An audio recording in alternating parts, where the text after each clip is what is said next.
Hello, lovely friend. I am Dr. Mary Barson. And I'm Dr. Lucy Burns. We are doctors, weight management and metabolic health experts. We are the creators of My Metabolic Action Plan, your two-step map to real health and weight loss, which is in fact the name of this podcast. Join my map now at rlmedicine.com. Well, good morning, gorgeous friend. Dr. Lucy here with the effervescent Dr. Mary. How are you, my lovely friend? I am well. I have a little bit of toddler-induced tiredness, but I like that you still think I'm effervescent and bubbly, even if perhaps I'm feeling a little bit flash. Oh, well, look, fake it till you make it, as they say. Absolutely. Yeah, we're allowed to be tired when we've got toddlers. It's part of life. And, our favourite saying, life doesn't throw you a curveball, life is a curveball. That's right. And I'd say fortunately for my toddler, he is very cute. And I imagine you have similar feelings about your puppy. A lot of work, but at least they're cute. Yeah. Absolutely. Absolutely. And, speaking of life being a curveball, we are talking today about the concept of emotional eating, because for many people in times of stress and distress, they will turn to food for comfort. And for many people, this is a decade-long pattern. And it's not bad. It's not good or bad. Like, people get worried about, emotional eating is so bad. It's not bad. It's a tool that has either served you well in the past or serves some part of you now, but for many people does have some other consequences, particularly around their metabolic health. And so we're going to talk a little bit about, I guess, your experience with emotional eating, Mares, and my experience, and what some of the strategies that we've used that have helped us overcome it.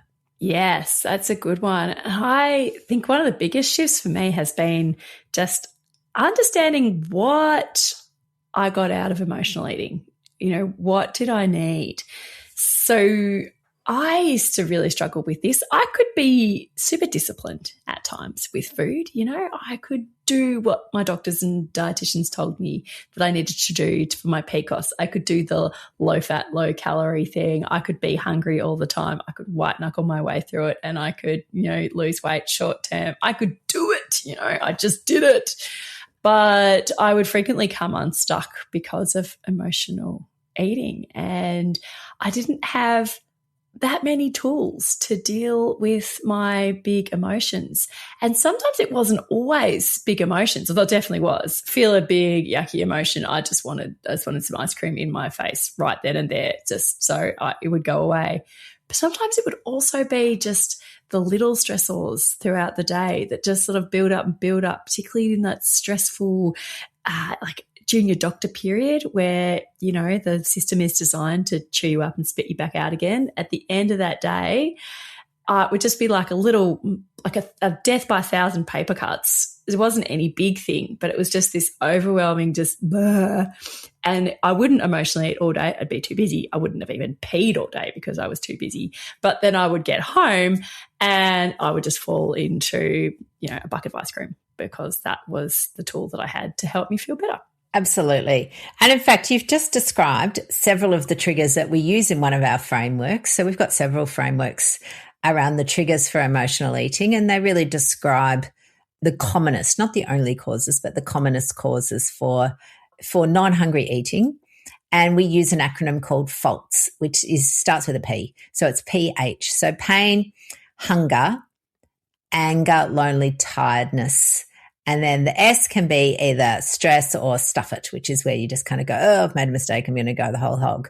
But you just absolutely described in that little scenario hunger. So you hadn't peed or eaten all day. So your body was probably hungry, and then tired because you were physically and probably cognitively exhausted from working hard all day, potentially with a bit of underfueling in there. Yes. So we look and go, triggers are common. And so we think identifying what your emotional triggers are can be really useful, because, identifying doesn't solve the problem, but it can give you some insight into what are the most common emotional scenarios for you. So for some people, and again, using the PHALT acronym, let's say we take L for lonely. So that might be that you're literally lonely. You feel like you've got no friends. So you think, well, what is that? If we scratch below the surface there, what are the emotions below loneliness? Sometimes they can be rejection. You might feel rejected. You might feel isolated. You might be happy that you're alone, but it might also be that you actually feel like that when you're alone, like you can secretly eat. There's nobody judging you here. And so it's like, oh, I can quickly, scavenge out a block of chocolate. No one's going to see it. It's like it doesn't happen, doesn't exist. So the L word for lonely or alone can mean many things to many people, and that's okay. It's about working out, well, what are your particular triggers? And using that as a framework, pain, hunger, angry, lonely, tired, stressed, or stuff it, that can be a really useful one. And the other day I was working with somebody around their emotional eating, and we shrunk that acronym a bit to make it really applicable to them. So for them, it was 4 emotions, and we called it STAB. So the STAB was stressed, tired, angry, bored. So they were therefore triggers. Now, again, it doesn't mean because there's a trigger that you have to emotionally eat or that you have to eat to feel better, but it just gives you some insight, particularly if you can recognize what's going on for you, because brains work on patterns. So what you do in the past will predict what you do in the future unless you take active steps to change it. Yes.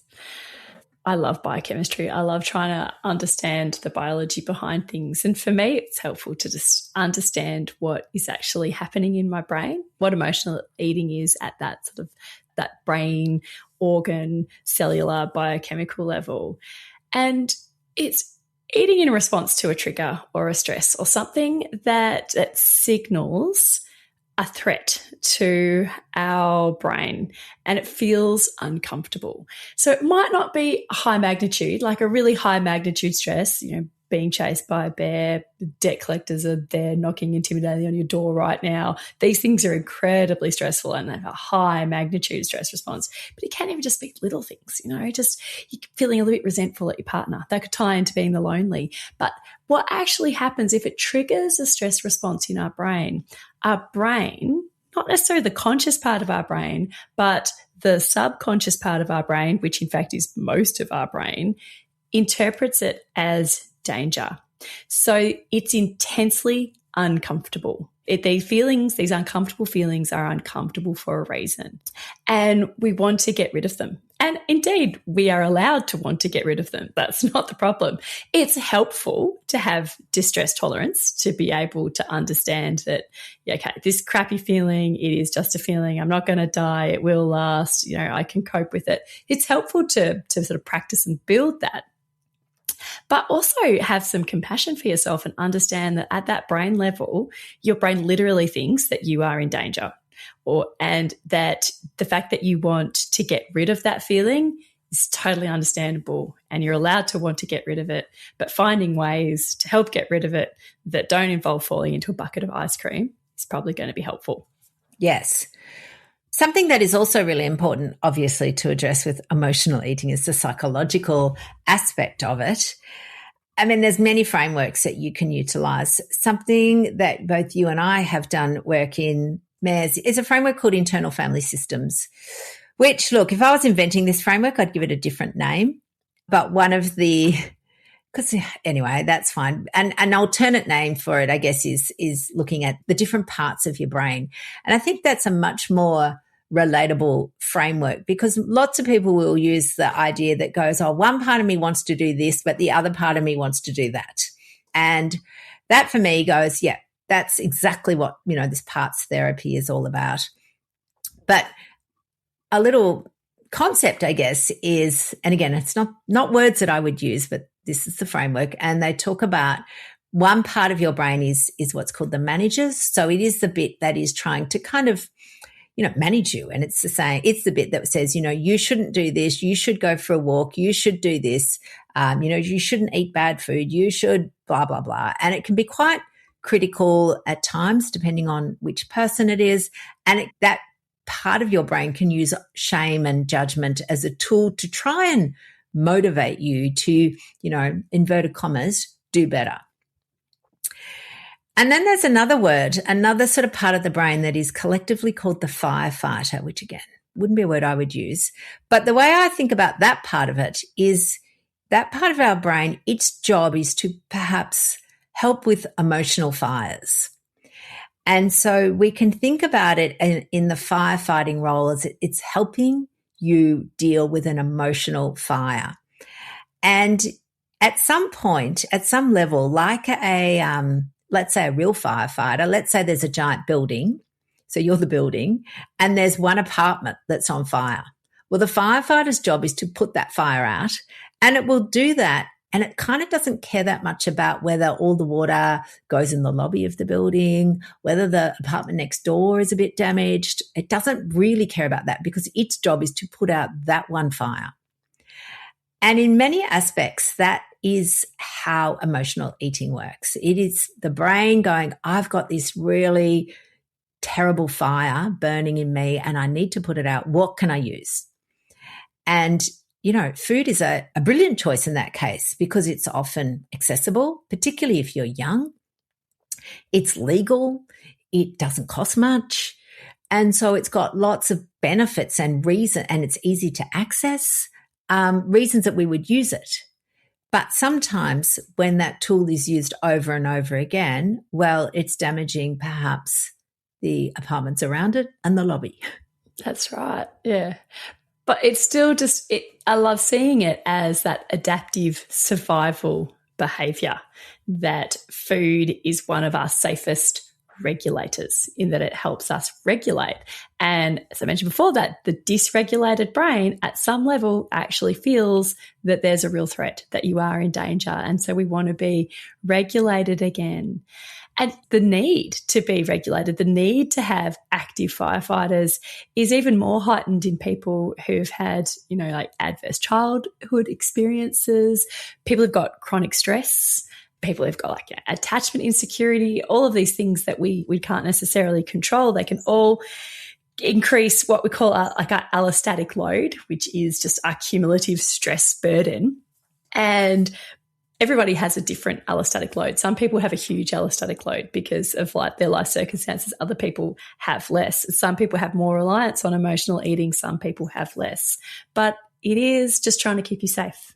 And what I love about the internal family therapy systems, internal family systems therapy, is that it tries to abolish and just knock away the shame and the blame, and invites people to actually get a dialogue with these parts of their body, with parts of their brain, with the managers, with the firefighters, with the parts of your brain that want to guilt you into doing the things, want to tell you that you're terrible, with your inner critic, with the firefighters who just want, to use ice cream to put out the emotional fires.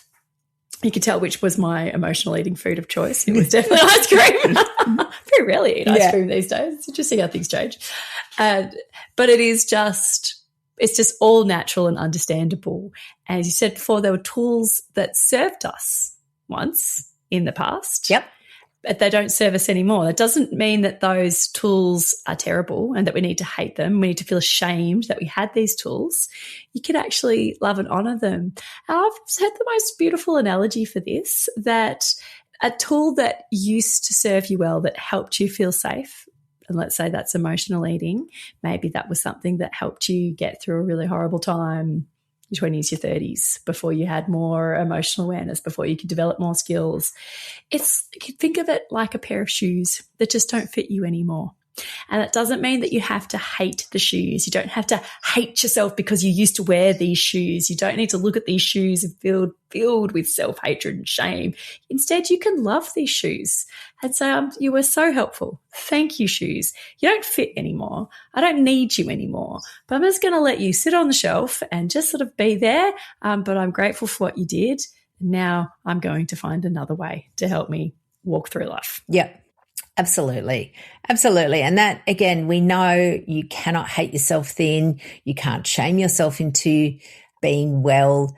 But yet it is a really strong default in our society, and understandably, because again, there is still a narrative in there that looking after yourself, and particularly around weight management, that it is just discipline and willpower. And if you can't do the thing, then you obviously don't want it enough because you're lazy.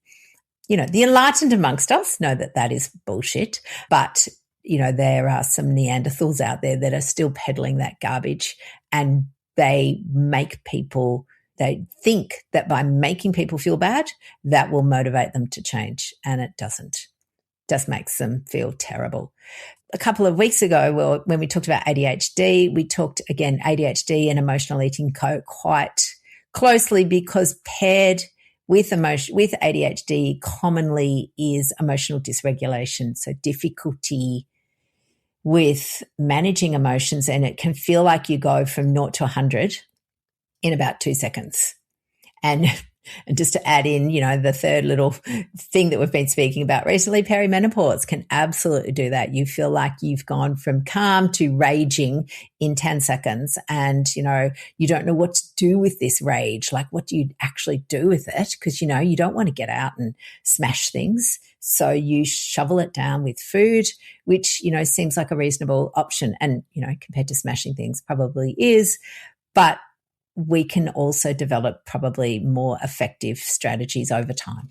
And I'd say it definitely depends on what you're smashing as well. I reckon there's probably a few things you could smash. Yeah. Yeah, for some reason I had this image of smashing somebody else's windscreen with a hammer. Probably don't do that. Yeah. That's probably not so ideal. Can understand the urge sometimes, yes, but probably best not to do that. Yeah. Before, Lucy, you said something which I thought was so profound and helpful about how our body needs an advocate sometimes. Yeah. Elaborate on that. Absolutely. So when we think a bit about our body doesn't actually get to make any decisions, really. It's at the mercy of the brain. So the brain runs the show, but the body quite often has to wear the consequences.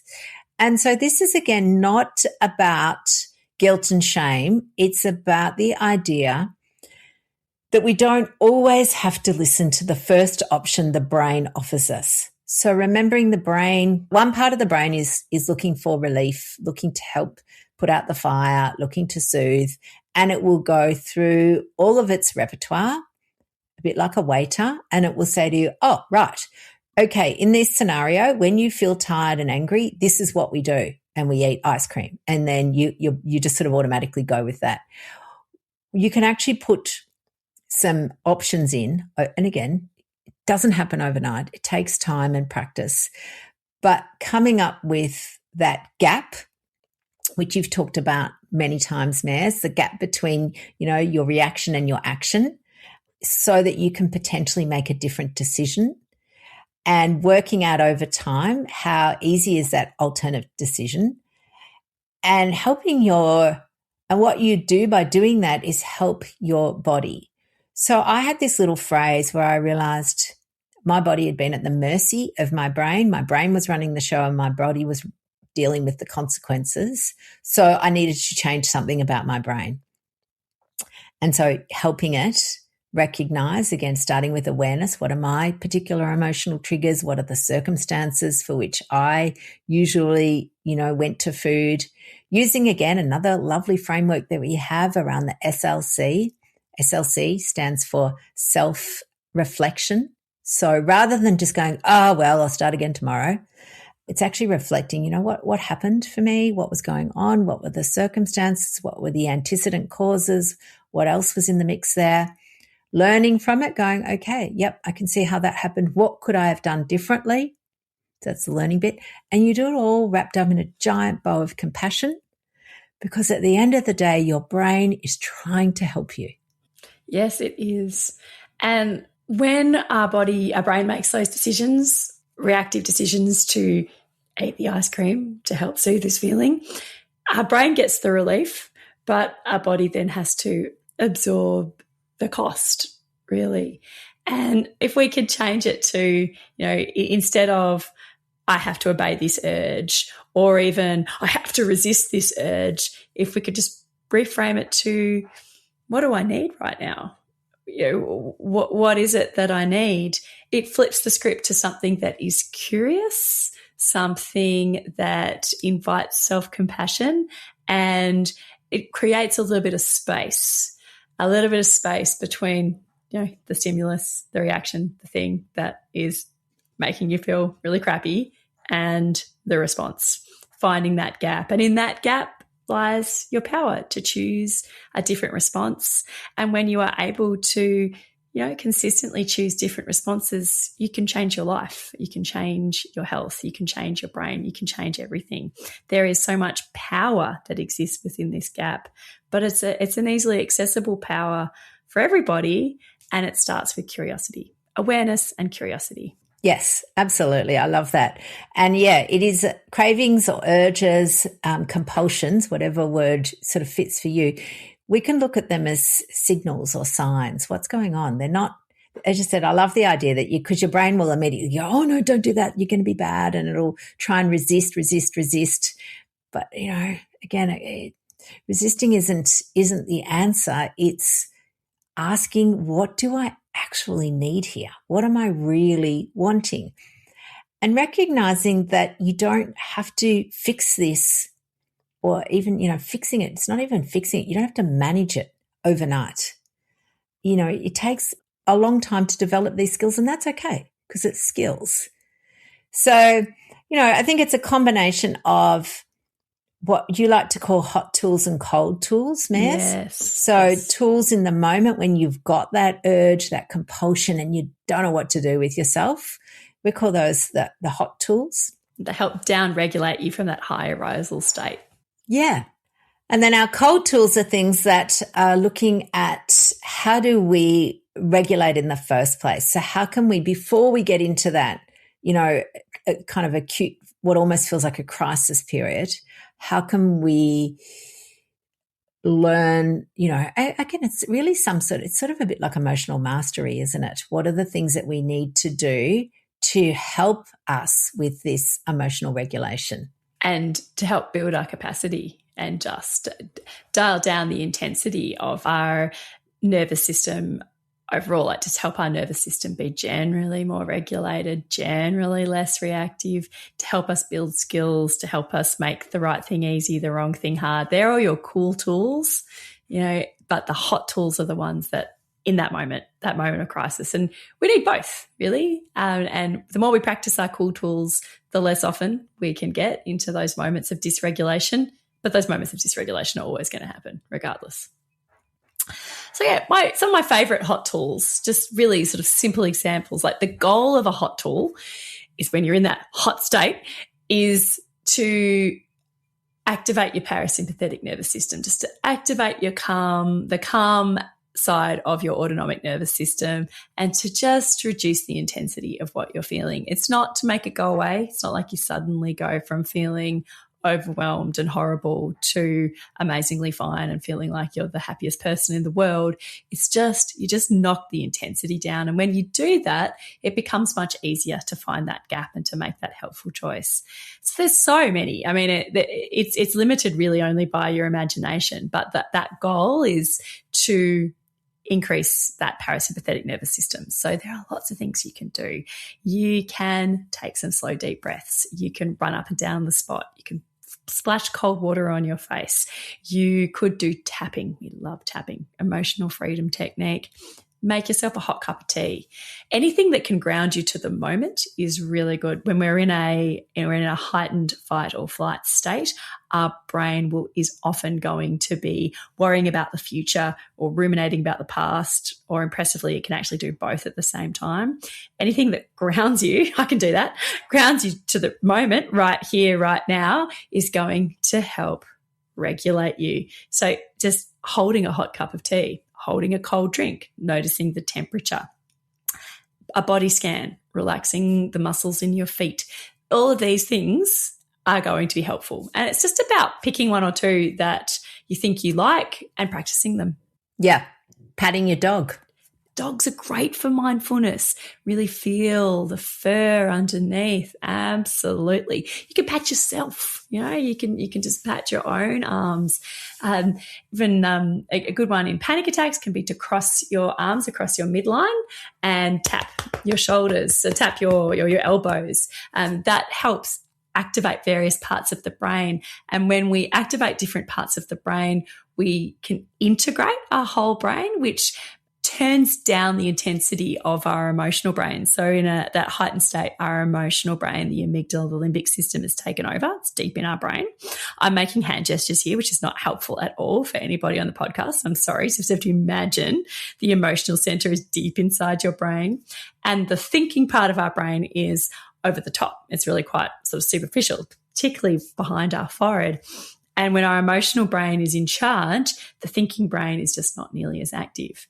But anything you can do to help bring on the rest of your mind, even just naming how you feel. My name is Mary, I'm in the study and I'm feeling overwhelmed by this angry email from someone, for example. Just saying what you're feeling can help integrate your brain. Moving your body helps integrate your brain.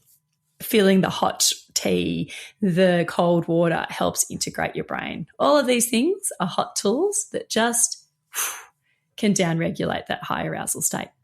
Absolutely. And I think the thing that is important is that this is not about good food and bad food. This is not about, you should never eat sugary food or you should never have dessert.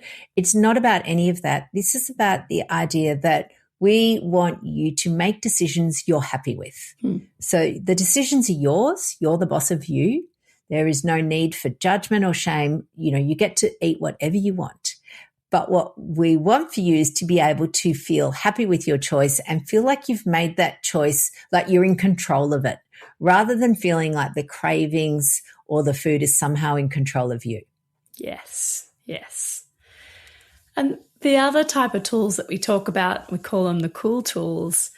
They are just the things that you can slip in during your day, not in times of crisis, but at times of relative calm that help strengthen your relaxation response. So just generally help, upregulate the relaxed part of your central nervous system, help you just be more regulated or help you build skills or just help make things easier. And there are, again, it's limited only by your imagination, but good examples of cool tools are to have a little regular meditation practice or, regularly listen to a hypnosis for just a few minutes a day. You activate and strengthen your parasympathetic nervous system. Your parasympathetic nervous system is going to be stronger and more active throughout the whole day, even beyond that period. Movement, socialization, practicing skills like doing the tapping or emotional freedom technique. We do this a lot with our Momentum members. These things, when you do them regularly, are going to compound and have a really significant impact on your nervous system and therefore your brain overall. Yes. And you know what? The cool tools almost boil down to the 6 S's. So we talk a lot about the 6 S's because we know that, to reduce emotional reactivity, which is really what Cool Tools' job's to do, well, prioritizing our sleep, managing and reducing stress, moving your body, mood and food are absolutely connected. They are. Morning sunshine, social connection. So reducing emotional reactivity, 6 S's. Managing cravings, compulsions, urges, hot tools. That's it. We talk about this all the time in My Map and then following My Map into Momentum, which is where we really spend a lot more time, developing the skills around your hot tools so that you can, as I said, make decisions that you're happy with, that feel good to you, and you are confident in what you're doing with yourself. I think a lot of people have this idea that they don't trust themselves anymore. And really the development of self-trust is around often your response when you're emotionally heightened. When you're confident that even when, the curveball is curving, when the shit has hit the literal fan, that you are going to make a decision that most of the time you're happy with, then life feels more manageable. Yes. And it really is just all about being able to live life on your terms, with your values, and making it easier rather than trying harder. Indeed. All right, friends, we will catch up with you next week. Have a spectacular week. Practice your emotional regulation, and we look forward to seeing how you go. Take care. Bye for now. Bye-bye.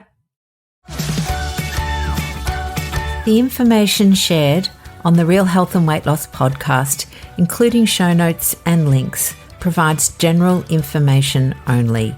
It is not a substitute, nor is it intended to provide individualised medical advice, diagnosis, or treatment, nor can it be construed as such. Please consult your doctor for any medical concerns.